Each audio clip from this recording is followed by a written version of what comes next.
Welcome to Triumph IAS. It's a daily mains practice question and answer series.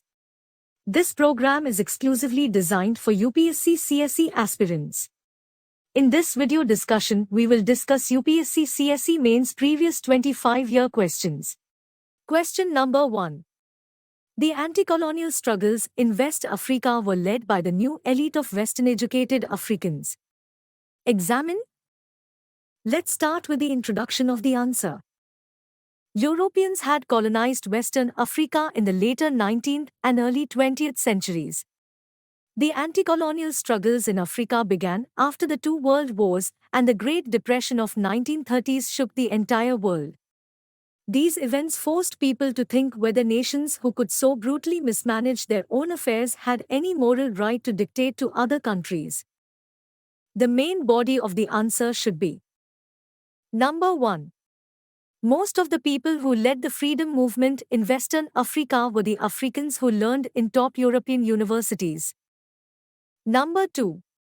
By the later 1940s, there were appreciable numbers of Africans in both the French and the British colonies who had emerged from traditional society through the new opportunities for economic advancement and education. Number 3. Kwame Nkrumah of Gold Coast, Ghana, studied in the United States, and Britain had been active in the Pan-African movement in organizing a nationalist party with mass support. Number 4. Similarly, Nigeria presented biggest challenge to the British under the leadership of Nnamdi Azikiwe. Leopold Sédar Senghor in Senegal, Ahmed Sékou Touré in Guinea, and Félix Houphouët-Boigny in Côte d'Ivoire were other prominent leaders who represented the new elite of Western-educated Africans. Number 5. These leaders generated ideological support for their cause from other parts of the world. They protested against the colonial rule in their respective nations and brought to the notice of public the injustice and oppression met to them by their colonial masters. The conclusion of the answer is, however, even after gaining independence, the Western Africa region has not seen much of socio-economic development, and the region has largely remained infested with civil wars. Question number 2. With respect to the South China Sea, maritime territorial disputes and rising tension affirm the need for safeguarding maritime security to ensure freedom of navigation and overflight throughout the region. In this context, discuss the bilateral issues between India and China. Let's start with the introduction of the answer. South China Sea is an important route for international maritime trade. Besides, it is rich in mineral resources and a rich ground for fishing.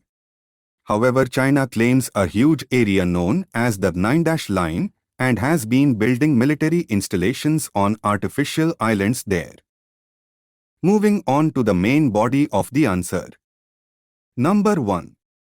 China refuses to acknowledge the rights of other smaller littoral states like Vietnam, Philippines, etc. and is pursuing the militarization of the region.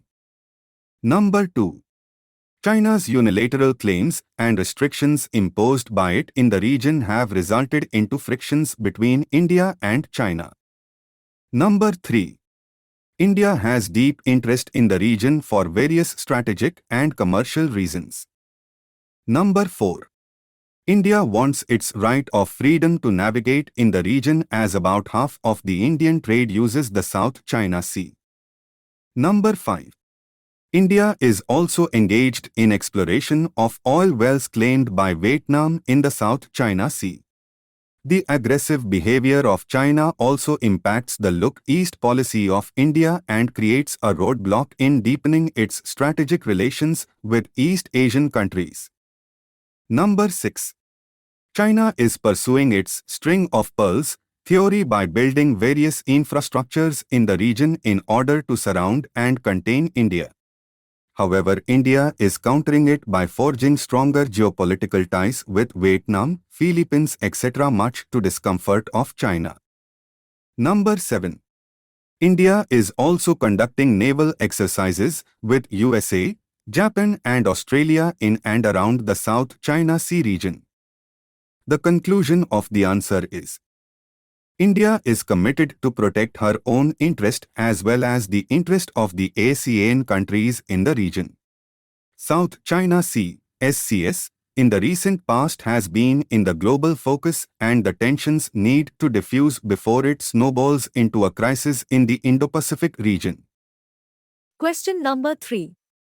What are the areas of prohibitive labor that can be sustainably managed by robots? Discuss the initiatives that can propel research in premier research institutes for substantive and gainful innovation. Let's start with the introduction of the answer. Today, many robots do jobs that are hazardous to people, such as defusing bombs, mines, and exploring shipwrecks. Industries across a range of sectors such as automotive, atomic energy, defense, space, metals, textiles, and manufacturing use robotic technologies very extensively. The main body of the answer is number 1. Robotics is best suited for industrial automation, manufacturing, packaging, assembly, etc. Most of the tasks in these sectors are dull, dirty, and dangerous for human beings, and as such, utilizing robotics and automation in these sectors would improve productivity, safety, as well as the quality of the end product. Number 2. The use of robots in India, as elsewhere, has been largely concentrated in tasks which are very difficult for human workers to do. Number 3. A large chunk of industrial robots deployed in the country have been in the auto industry to perform to very specific tasks, arc and spot welding, which are hazardous for workers to perform. Number 4. Robots can help access new resources, for instance under the seas or under lakes, e.g. underwater logging robot, or conduct mining in dangerous environments. Number 5. Robots can help recycling resources, e.g. through their ability to sense the type of plastic using spectroscopic methods, which humans are not capable of. Number 6. Robots can help reduce waste during industrial production, agricultural production, and elsewhere in the food chain. Number 7. Robots could enable production methods that generate less polluting byproducts. Although there is no obvious example of such applications yet, it seems likely, even if only by more economical use of materials and supplies. Number 8. Robots could monitor water contamination, air quality, and other environmental measurements, and improve health. Number 9. Metal industries, diamond polishing jewelry, harmful chemical synthesizing are other areas where robotics can do wonders. Number 10. Mining industry is one of the most hazardous industries. Many accidents have happened in past, leading to loss of human lives. The initiatives which can propel research in premier research institutes for substantive and gainful innovation. Number 1. Superior research capabilities have been the cornerstone of leadership aspirations in emerging technologies, and effectively realizing the growth potential requires expertise in both core and applied research. Number 2. Despite indications of recent positive efforts in this aspect of technology, artificial intelligence and robotics research in India requires large-scale concerted and collaborative interventions. Number 3.